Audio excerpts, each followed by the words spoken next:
Laing reklamo na usab ang gipasaka batok sa Chonghua Hospital. Niining higayuna, nasakpan sila sa National Bureau of Investigation nga nagdoktor og dokumento nga ilang gisumiter ngadto sa PhilHealth aron makakubra og reimbursement alang sa COVID patient. Apan nahibaw-an sa mga investigador sa NBI nga dili di ay COVID ang sakit sa maong pasyente kay namatay kini sa sakit sa kidney. Tungod niini, giapil gihapon sa NBI sa maong kaso ang Philippine Insurance Health Corporation kon PhilHealth kay ilang gidawat ang maong dokumento gikan sa ospital ug wala nila susiha kung sakto ba kini. Nidiretso lang dayon ang PhilHealth pagbayad sa Chonghua Hospital og kapin 193,000 pesos alang sa maong claim. Ang kaso nagsugod sa usa ka pribado nga pasyente nga gipagawas sa Chonghua nga usa ka frontliner aron makakubra sa full benefit gikan sa PhilHealth. Apan migawas nga negatibo sa COVID-19 ang maong pasyente ug kidney failure ang gikamatyan niini. Gibutyag ni Special Agent Arnel Pura sa NBI nga kaniadtong Lunes, Pebrero 8, ilang gipasaka ang kaso nga kalapasan sa Republic Act 3019 o ang Anti-Graft and Corrupt Practices Act, malversation of public funds through falsification of public documents, ug kalapasan sa Code of Conduct and Ethical Standards for Public Officials and Employees, ug gross and grave misconduct batok sa pipila ka mga opisyales sa PhilHealth. Samtang kalapasan sa Republic Act No. 3019 o ang Anti-Graft and Corrupt Practices, malversation of public funds through falsification of public documents. Ang ilang gipasaka nga reklamo batok sa Chonghua Billing and Finance Department. Ang maong pasyente giingong na-admit sa Chonghua kaniadtong Marso 30 sa miaging tuig ug aduna na kini siyay history sa pagbalik-balik sa ospital tungod sa iyang sakit sa kidney.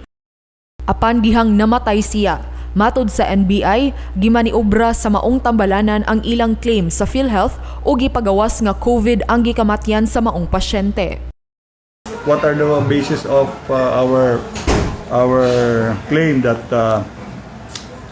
he should not be entitled to such claim? Number one is we obtained certification from the SSS, from the BIR, from the local government of Carmen, municipality where Solamo was residing, including the barangay is Kogon of the same municipality, which all attest to the fact, they all attested to the fact na si Solamo is jobless for the past 10 years and neither is a health worker or a frontliner in any capacity prior, during and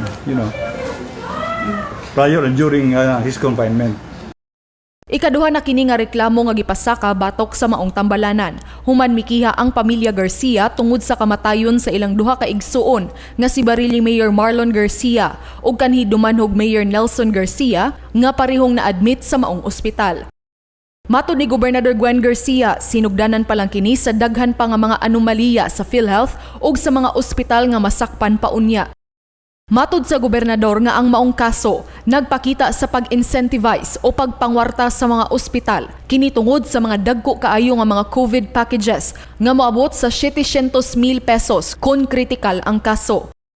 Nakita ni Garcia nga gihimo lang nga pagpangwarta sa mga ospital ang COVID-19 PhilHealth packages, inay nga manambal og musalbar og kinabuhi. Angay matingay may baw pong publiko ani. What's going on? Corruption is going on. COVID-19 has become such an incentivized disease. Iyang giawhag ang NBI nga mopadayon sa ilang nasugdan na nga investigasyon ug mga nasakpang anomalya. So now that is just the tip of the iceberg and I hope the NBI will continue its investigation. I commend the NBI for having the courage and the patriotism to file that case. This is robbing the national government. Kawat man harap-harapan. Kang kisa man puning kwarta, taxes po na nato. Inyo ng mga contributions, ato ng mga contributions PhilHealth. Nahurot anang packages, perting dagkoa. Unya, pag liquidate mga ospital, diha na nisod ang corruption. Pamakak, dili tinuod. Paula Mendoza, Balita sa Sugbo.